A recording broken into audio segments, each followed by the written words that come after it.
inside took to the hills, not wishing to face the United States Army. Now, the Dolan forces outnumbered the McSween forces 2-1 and could concentrate all their might on the remaining Regulator stronghold, the McSween House. Even here, the Regulators were at a distinct disadvantage. With soldiers stationed throughout the town, the Dolan forces could fire at will into the McSween House. But when the Regulators returned fire, they chanced hitting a soldier. This would give Colonel Dudley a reason to turn the troops loose upon the house, not to mention the howitzer. It was a no-win situation for the Regulators.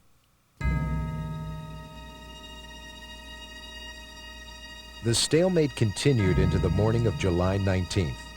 Inside the McSween house, witnesses reported that Alex McSween was overwhelmed by events and that Billy the Kid had taken on a leadership role. At approximately 2 p.m., after a failed first attempt, Dolan man Andy Boyle slipped into the kitchen at the northwest corner of the house and started a fire. Over the next few hours, the fire swept from room to room until the whole house was in flames. At around 9 p.m., McSween, the Kid, and the remaining Regulators planned their escape. They would dash out the back of the house and down the grassy slope to the safety of the tree-lined Rio Bonito River. A little after 9, 5 Regulators, including the Kid, made a break for it. Dolan's men opened fire. Billy and 3 other men made it to the river. The 5th, Harvey Morris, was gunned down. Meanwhile, Alexander McSween and the other Regulators crouched in the darkness against the back wall of the house, their escape route cut off by Dolan's men. In the confusion, McSween bungled a surrender attempt and was killed where he stood in a hailstorm of lead. 2 other Regulators were also gunned down. Billy the Kid kept everybody happy, and he was whistling and dancing around, and he said, we're going to make it through this. And he kind of encouraged them to stand up and fight, and not just crawl off and die. And only one out of the whole outfit did that, which was Francisco Zamora, and he panicked, and he just almost went into shock when they had to pitch him out the door, because Francisco Zamora, my grandfather, Eugenio Salazar, and Billy Kid were the last 3. And they made a run for it, and they pitched Francisco Zamora out. My grandfather went out, and he got hit 4 times. And he was laying there, and Billy Kid ran by, and he stumbled.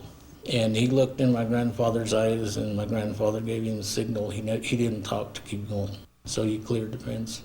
As far as generalship went, McSween had left a lot to be desired. He had, spread his forces too thin when he really didn't need to. Apparently he felt that, if he had people up and down the street that they would be covered, but, it wasn't true, And plus, he kind of fell apart that last night, and that was when the Kid supposedly took charge. And I think that he was, all week long, he was on the edge of a nervous breakdown. And but he was still giving orders. He lost it, and there's a few glimpses we have in that house before the actual final escape attempt. And Susan McSween went back there, and in the 1920s, someone visited her in White Oaks as an old woman, and they said, well, what was going on in there? And she said a very interesting quote. She said, McSween was downhearted, the Kid was lively.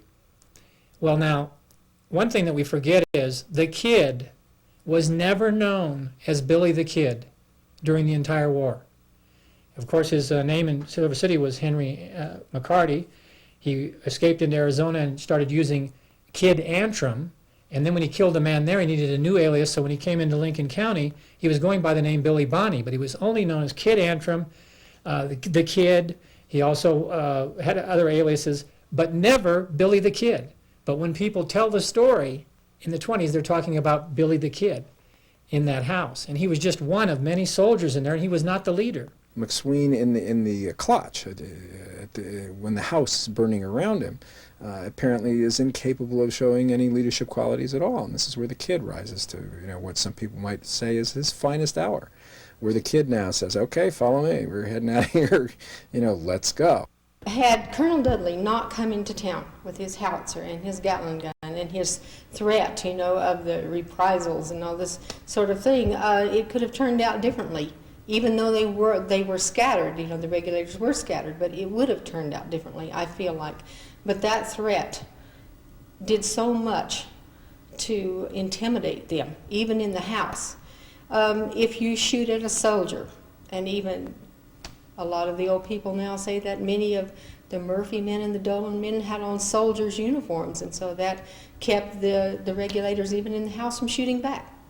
I really think that Nathan Dudley was a pompous character. He also had a lot of personal problems with alcohol and things like that, and his own self-esteem. I think as far as Dudley being nonpartisan, that's just hogwash. He was obviously in Murphy and Dolan's corner, and he really, you know, he kind of won the war for them. As far as the fire in McSween's house, I'm real confused about that. I don't know why it got to that point. I know that there was some convicts or people who, Billy the Kid was in there, that they wouldn't turn over to the legal authorities. So I guess it'd be like Waco or something else today. You know, finally things get out of hand. The 5-day Battle of Lincoln was over. The Dolan forces had won, aided by the partisan actions of Colonel Dudley. Indeed, for all intents and purposes, this battle also ended the Lincoln County War. For James Dolan, however, it was a shallow victory. The war had been fought for economic superiority in the town and county. The result was that James Dolan was bankrupt, and his once mighty store would eventually be converted into the Lincoln County Courthouse. The sad truth about the war in Lincoln County is that, for all its bloodshed, death, destruction, and human tragedy, in the final analysis, everybody lost. On the morning after the final battle, Colonel Dudley found the body of Alex McSween in the backyard of McSween's burnt-out home. He called for someone to get a blanket to cover the body. The chickens were pecking McSween's eyes out. The violent part of the Lincoln County War, what you can call the organized part of the Lincoln County War, is over. I think you then get into what various authors have called essentially the aftermath. And I think that's an accurate description. You have a vacuum created. After all, the sheriff of Lincoln County decamps for Fort Stanton and sits there, unable or unwilling to execute the laws of the county and the territory. A lot of the people get smeared because when the story is told and retold for legend and for movies, you have to make the opposite side from Billy the Kid villainous. And so you end up, Sheriff Brady's a jerk. You know, all the guys on the other side are jerks. And I don't think it's true. The more you read about this and the more you find out who these people really were, they were all about equal. There were no white hats and black hats in the story. This was a Catholic parish. The priest here, Jose Zambrano Tafoya, whom they called Padre Zambrano, signed himself as the priest of the parish of the county of Lincoln. So in a way, it's the parish of the county of Lincoln war.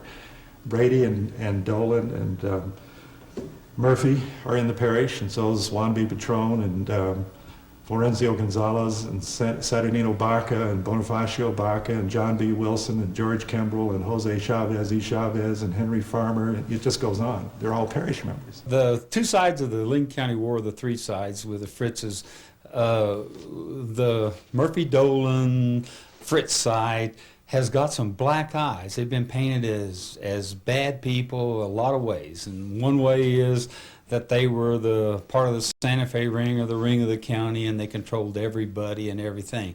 And this is probably completely untrue. They did have some power. They were here with some little money and a little land, and were well thought of and could control.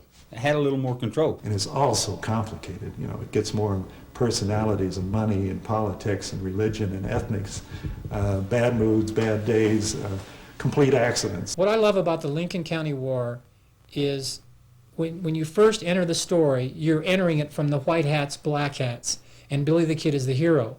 As you get to know the people, as you get to researching and getting deeper into the entire situation, what happens for me is I like them all. I like Jimmy Dolan. They call him the Irish Rose. You know, he liked baseball. He bet on baseball late in his life. All the characters. The most important thing to me is Billy the Kid spoke fluent Spanish. The Hispanics loved him. If that isn't a story for our time, I don't know what there is. Billy the Kid loved by the people in the Southwest. They protected him. He spoke fluent Spanish. He did not condescend to them. That, to me, is a powerful